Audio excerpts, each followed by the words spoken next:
सोचो, 9 लोग, हद से ज़्यादा ठंड, -30 डिग्री टेम्परेचर और पहाड़ जिसको लोग आज भी कहते हैं ये मौत की जगह है। फरवरी 1959, रशिया के एक बर्फ से ढके पहाड़ पर कुछ ऐसा होता है जिसकी मिस्ट्री आज तक सोल्व नहीं हो पाई है। फटी हुई टेंट, अंदर से कटा हुआ कपड़ा, आधे नंगे डेड बॉडीज, टूटी पसलियां और कुचले हुए सर, लेकिन आसपास ना किसी जानवर के निशान, ना किसी दुश्मन का प्रूफ। ये था दाइतलो पास इंसिडेंट, और आज हम जानने की कोशिश करेंगे उस रात एक्चुअली हुआ क्या था। ये दुनिया के सबसे मिस्टीरियस अनसोल्ड केसेस में से एक है, और ये कहानी शुरू होती है 23 जनवरी 1959 से। रशिया के ओरल पॉलिटेक्निक इंस्टीट्यूट के 10 एक्सपीरियंस्ड हाइकर्स ने एक grade 3rd winter expedition plan की, जो उस वक्त की सबसे डेंजरस स्कीइंग कैटेगरी होती थी। ये नॉर्मल या बिगिनर ट्रैक नहीं था, ये high difficulty, dangerous, extreme weather वाले ट्रैक्स की कैटेगरी होती है।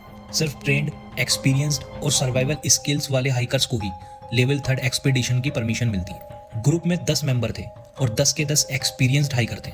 ग्रुप का फाइनल गोल था ओटोटन माउंटेन पहुंचना, जो नॉर्दर्न उरल माउंटेन्स में मौजूद है। ग्रुप को लीड कर रहे थे 23 साल के इगोर दाइतलो।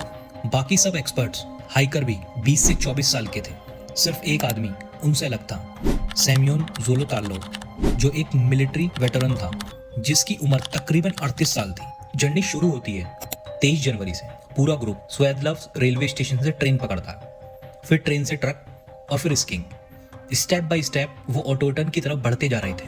हंसी मजाक, सॉन्ग्स, ग्रुप फोटोज। कोई नहीं जानता था कि ये फोटोज इन लोगों की जिंदगी की लास्ट फोटोज बन जाएंगी। फिर दिन आता है 28 जनवरी का, जब ग्रुप के एक मेंबर यूरी यूदिन को साइटिका नर्व का सीवियर पेन होता है। डॉक्टर यूरी को तुरंत वापस भेज देते हैं। यूरी जाते जाते अपने दोस्तों को गले लगाता है, उनसे कहता है मैं वापस मिलूंगा, लेकिन वो 9 लोग उसे कभी नहीं मिल पाए। ये वही दिन था जब यूरी अपने दोस्तों को आखिरी बार जिंदा देखता है। ग्रुप 10 लोगों का था, अब एक्सपीडिशन 9 लोगों के साथ जारी रहती है। 31 जनवरी ग्रुप एक रिवर बेड के पास टेम्परेरी कैंप सेट करता है। टेम्परेचर अराउंड -20 डिग्री था। यहाँ से उन्हें अगले दिन माउंटेन की फाइनल चढ़ाई स्टार्ट करनी थी। ये वही पहाड़ है वहाँ के मनसी ट्राइब के लोग जिसे डेड माउंटेन या माउंटेन ऑफ द डेड कहा करते थे। अगला दिन यानी 1 फरवरी सुबह के टाइम ग्रुप खोलत स्याकल माउंटेन की चढ़ाई स्टार्ट करता है। वेदर एक्सट्रीमली बैड था, तेज हवाएं, विजिबिलिटी ऑलमोस्ट जीरो थी। तेज तूफान और पुअर विजिबिलिटी की वजह से ग्रुप रूट से भटक जाता है। ग्रुप बेस कैंप में नीचे जाने के बजाय वो माउंटेन स्लोप पर टेंट लगाने का फैसला करते हैं, लेकिन माउंटेनर्स के हिसाब से ये उनका सबसे गलत डिसीजन था। और फिर आती है 1 फरवरी की वो रात जिसका नाम हिस्ट्री ने कभी भूलने नहीं दिया। ट्रिप की स्टार्टिंग से लेकर उन्होंने अपने सफ़र, मौसम और खुशियों का हर एक पल अपनी डायरी में लिखा। 1 फरवरी की रात तक सब कुछ बिल्कुल नॉर्मल लग रहा था, लेकिन उस रात के बाद कहानी बिल्कुल अंधेरी हो गई। उसके बाद उनके साथ क्या हुआ, कैसे हुआ, इसमें से किसी चीज़ का कोई भी जवाब किसी के पास नहीं है। ना ही कोई विटनेस, ना ही कोई जिंदा बच पाया। 23 जनवरी को शुरू हुई इस ट्रिप को लगभग 16 दिन तक चलना था, यानी 12 फरवरी तक रिटर्न आना था। तय किया गया था कि लौटने पर वो अपने स्पोर्ट्स क्लब को टेलीग्राम भेजेंगे ताकि उनके सेफ रिटर्न की जानकारी दी जा सके। जब 12 फरवरी तक कोई मैसेज या टेलीग्राम नहीं आया तो शुरू में तो कोई खास सीरियस नहीं हुआ, क्योंकि पहले भी एक्सपीडिशंस डिले होती रही थी। लेकिन जब 20 फरवरी तक भी कोई खबर नहीं आई तब उनके घर वालों का सब्र टूट गया। फैमिलीज ने पहली बार जोर डालकर मांग की कि सर्च ऑपरेशन शुरू करो। इसके बाद उनके यूरल पॉलिटेक्निक इंस्टीट्यूट के प्रोफेसर्स और स्टूडेंट्स ने मिलकर वॉलंटरी रेस्क्यू टीम बनाई। उन्होंने बिना इंतजार किए सर्च ऑपरेशन शुरू किया, और कुछ ही दिन बाद इस मिशन में मिलिट्री और पुलिस भी शामिल हो गई। सर्च ऑफिशियली 21 फरवरी से ही शुरू हो गया था। Helicopters, planes, trained search units सब लगा दिए गए। 26 फरवरी को बर्फ के बीच रेस्क्यू टीम को उनका टेंट मिलता है, लेकिन टेंट के आसपास एक भी ग्रुप मेंबर मौजूद नहीं था। वहां का मंजर किसी का भी दिल दहलाने के लिए काफी था। बर्फ के बीच एक टेंट खड़ा था, जमीन पर गहरी बर्फ, तेज हवाएं और आसपास एक भी इंसान नहीं। टेंट की हालत समझ से बाहर थी, जैसे किसी ने अंदर से घबराहट में उसे फाड़कर निकलने की कोशिश की हो। सारा सामान बिखरा पड़ा था, कपड़े, जूते, खाना, डायरी, नोटबुक्स सब वहीं था, लेकिन उन लोगों का कोई पता नहीं। सर्च टीम के लिए सबसे ज्यादा चौंकाने वाली बात ये थी कि जंगली जानवरों का कोई निशान नहीं था, स्ट्रगल का कोई साइन नहीं था, लेकिन फिर भी टेंट इस तरह छोड़ा गया था जैसे किसी चीज ने उन्हें तुरंत भागने के लिए मजबूर किया हो। टेंट से आगे फुटप्रिंट्स नजर आते हैं, मोस्टली नंगे पैर या सिर्फ एक सॉक्स में, कुछ में सिर्फ एक बूट, दूसरा पैर नंगा। फुटप्रिंट्स पहले क्लियरली दिखते हैं, फिर धीरे धीरे स्नो में गायब हो जाते हैं। फुटप्रिंट्स को फॉलो करते हुए रेस्क्यूअर्स एक बड़े सीडर ट्री के पास पहुंचते हैं जो फॉरेस्ट लाइन के पास था। वहीं उन्हें मिलती है पहली 2 डेड बॉडीज। दोनों बॉडी आधी नंगी, मतलब अंडरवेयर और सॉक्स में थी। पास में बुझी हुई आग के निशान मिले, कुछ जगह स्किन पे जलने के भी निशान थे। ऐसा लगता है कि इन्होंने टेंट से निकलकर फॉरेस्ट में आग जलाने की कोशिश की, लेकिन एक्सट्रीम ठंड और तूफान के सामने वो आग ज्यादा देर नहीं टिक पाई। फॉरेस्ट से वापस आते हुए टेंट की डायरेक्शन में सर्च करते हुए लोगों को और 3 डेड बॉडीज मिलती हैं। इनकी पोजीशन ऐसी थी जैसे ये लोग पेड़ के पास से वापस टेंट की तरफ लौट रहे हों, रास्ते में ही गिर के फ्रीज हो गए हों। किसी का हाथ टेंट की तरफ मुड़ा हुआ था, किसी की बॉडी डायरेक्शन वापस अप हिल की तरफ थी। यानी पहले वो लोग टेंट से निकल के नीचे फॉरेस्ट की तरफ गए, फिर कुछ ने शायद वापस टेंट लौटने की कोशिश की, लेकिन बीच में ही ठंड और वीकनेस से गिर गए। इस पॉइंट तक 5 बॉडीज मिल चुकी थी, लेकिन अभी भी 4 हाइकर्स मिसिंग थे। बाकी 4 हाइकर्स तुरंत नहीं मिले, उन्हें ढूंढने में कुछ हफ्ते और लग गए। जब स्नो मेल्ट हुई और डीपर सर्च हुआ, तब बाकी की 4 बॉडीज मिलती हैं।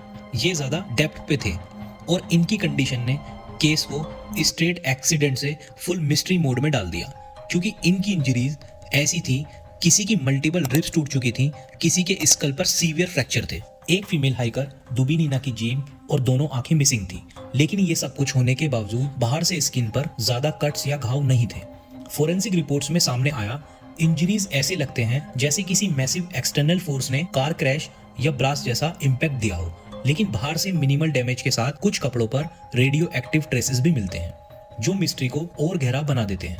इन्वेस्टिगेटर्स ने भी ये एडमिट किया कि कोई क्लियर एनिमल अटैक नहीं था, कोई एक्सटर्नल एनिमी या फाइट का सबूत नहीं मिला, कोई रॉबरी या लूट का साइन नहीं था। फिर भी उनको कुछ भी समझ नहीं आ रहा था। फाइनली जब केस क्लोज करने का टाइम आया, तो जो ऑफिशियली कंक्लूजन दिया गया वो खुद एक पहेली बन गया। डॉक्यूमेंट्स में लिखा गया, हाइकर्स की मौत किसी अननोन नेचुरल फोर्स की वजह से हुई। मतलब ये नेचुरल भी है लेकिन अननोन भी। कोई एग्जैक्ट एक्सप्लेनेशन नहीं दिया गया, कोई क्लियर रेस्पॉन्सिबल फैक्टर नहीं बताया गया। केस फॉर्मली क्लोज कर दिया गया। एरिया को कुछ टाइम के लिए रेस्ट्रिक्टेड भी रखा गया। अब आता है सबसे इंटरेस्टिंग पार्ट, थ्योरीज का, क्योंकि जब फैक्ट्स क्लियरिटी नहीं देते तो इंसान इमेजिनेशन यूज करता है। तो चलिए एक एक करके फेमस थ्योरीज देखते हैं।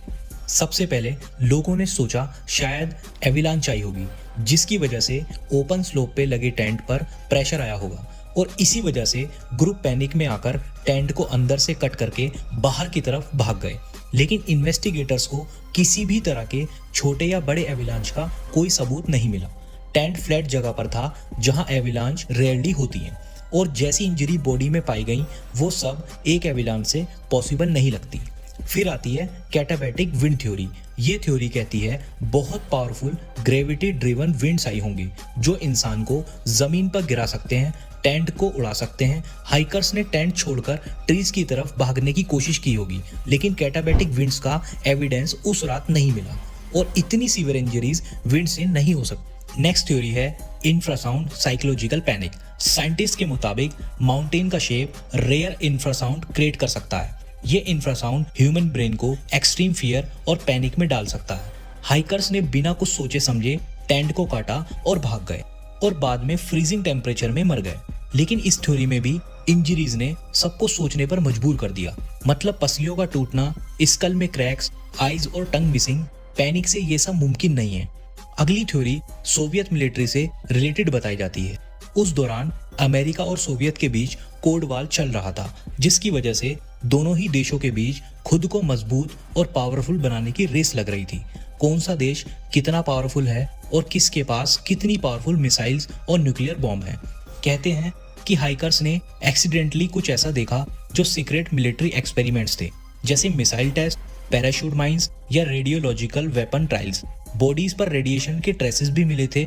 गवर्नमेंट ने उस एरिया को 3 साल के लिए बंद भी कर दिया था। लेकिन इन्वेस्टिगेशन में मिसाइल ब्लास्ट के जमीन पर साइन मिलने चाहिए थे। ना ही कोई ऐसे साइन मिले और ना ही बॉडीज में कोई एक्सटर्नल मार्क्स मिले जिससे ब्लास्ट या कोई एयर बॉम्ब स्ट्राइक प्रूव हो सके। फिर कुछ लोकल मनसी ट्राइब के लोगों का ये बिलीफ है कि उस एरिया में येटी रहता है। इस बात ने एक अलग थ्योरी को जन्म दिया, क्योंकि कुछ लोगों ने टेंट के पीछे जाइंट फुटप्रिंट्स के होने का भी क्लेम किया, पर कोई भी ऐसा ऑफिशियली एविडेंस नहीं मिला। ना कोई बाइट मार्क, ना कोई बॉडीज पर डिफेंसिव स्क्रैचेस और ना ही कुछ एनिमल अटैक जैसा। इस थ्योरी के बाद तो कुछ लोगों ने मनसी ट्राइब पर ही ब्लेम लगाना स्टार्ट कर दिया कि कहीं मनसी ट्राइब के लोगों ने ही ग्रुप पर अटैक किया हो। लेकिन इन्वेस्टिगेशन के बाद मनसी ट्राइब को भी क्लीन चिट दे दी गई, क्योंकि ना ही कोई वेपन मिला, ना कोई फुटप्रिंट, ना ही कोई लड़ाई के साइन। अब चलते हैं इस वीडियो के सबसे आखिरी थ्योरी पर, जो है यूएफओ एलियन थ्योरी। काफी विटनेसेस ने उस रात ऑरेंज ग्लोविंग स्पेयर स्काई में देखी। ये बॉल्स ऑफ लाइट यूएसएसआर के confidentially radio active rocket test भी हो सकते हैं, बट कुछ लोग इसे एलियन से जोड़ते हैं। लेकिन ऑफिशियली इस बात का कोई भी प्रूफ नहीं है। ऑफिशियल कंक्लूजन 2019 में दिया गया। 2019 में रशियन अथॉरिटीज ये केस ऑफिशियली रीओपन करते हैं और ऑफिशियल कंक्लूजन देते हैं, hikers dead due to a combination of avalanche and extreme cold. मतलब हाइकर्स की मौत एक ही वजह से नहीं हुई, ना सिर्फ एविलांच से और ना ही सिर्फ ज्यादा ठंड से। पहले एविलांच आई और उनको नुकसान पहुंचाया, उन्हें कैंप से बाहर निकाल दिया, फिर बाहर बहुत ज्यादा ठंड की वजह से उनकी डेथ हो गई। एक साइड पर साइंस के लॉजिकल आंसर हैं और दूसरी साइड पर वो लोग हैं जो कहते हैं ये सब अब भी परफेक्ट सच नहीं लगता। सच क्या है शायद हम कभी ना जान पाए। इंसिडेंट के बाद जिस पास के पास ये ट्रेजेडी हुई उस जगह को नाम दिया गया दाइतलोव पास, ग्रुप लीडर इगोर दाइतलोव के नाम पर। आज वहाँ एक मेमोरियल स्टोन भी है और हर साल लोग यहाँ ट्रैक करने आते हैं, कुछ ट्रिब्यूट देने, कुछ थ्रिल के लिए, कुछ क्यूरियोसिटी के लिए। हर साल नई थ्योरी आती है, नए लोग इस केस को सोल्व करने की कोशिश करते हैं, लेकिन जो चीज़ सब में कॉमन है वो है 9 यंग लोगों की कहानी, जिनका ड्रीम था एक टफ एक्सपीडिशन पूरी करके सर्टिफिकेट लेना, पर उन्हें मिली हिस्ट्री में एक परमानेंट जगह। 1959 से लेकर आज तक साइंस ने बहुत प्रोग्रेस की, नए मॉडल्स, न्यू सिमुलेशंस, नई इन्वेस्टिगेशंस। लेकिन जब आप दाइतलोव पास की टेंट साइट की फोटो देखते हो, बर्फ में आधा दबा हुआ कैनवस, अंदर छोड़ा हुआ सामान और नीचे जंगल की तरफ जाते हुए नंगे पैरों के फुटप्रिंट्स, तो एक अजीब सी फीलिंग आती है। उन 9 लोगों ने उस रात क्या सुना, क्या देखा, क्या महसूस किया, जिसके चलते उन्होंने अपनी ट्रेनिंग, अपनी सर्वाइवल इंस्टिंक्ट सब कुछ भूलकर बस भागना चूज किया। पर उनकी फैमिलीज के लिए, उनके दोस्तों के लिए और दुनिया के लिए ये केस अब भी एक सवाल है। शायद सच में कोई नेचुरल फोर्स थी, शायद कुछ ह्यूमन एरर था, या गवर्नमेंट ने कुछ छुपाया, या शायद कुछ ऐसा हुआ जिसे हम अभी एक्सप्लेन ही नहीं कर सकते। उन हाइकर्स को ठंड ने नहीं बल्कि पहले डर ने मारा।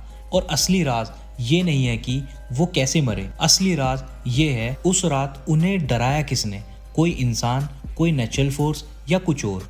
एक चीज पक्की है, दाइतलोव पास पर उस रात सिर्फ 9 लोग नहीं मरे, उस रात सच भी उनके साथ बर्फ के नीचे दफन हो गया। अगर आप यहाँ तक वीडियो देख चुके हो तो इसका मतलब आपको ये कहानी सच में फील हुई है। तो एक काम जरूर कीजिएगा, इस वीडियो को लाइक जरूर कीजिएगा, ताकि YouTube को भी पता चले कि आप ऐसे रियल मिस्ट्री केसेस और देखना चाहते हो। चैनल को सब्सक्राइब कर लीजिए और बेल आइकन को दबा दीजिए, क्योंकि ऐसे ही डार्क मिस्ट्रीज, रियल स्टोरीज मैं आपके लिए रेगुलर लेकर आता रहूंगा। और हाँ, अपनी थ्योरी कमेंट्स में जरूर लिखना, आपको क्या लगता है। मिलते हैं अगली वीडियो में, तब तक के लिए बाय, सेफ रहो, क्यूरियस रहो।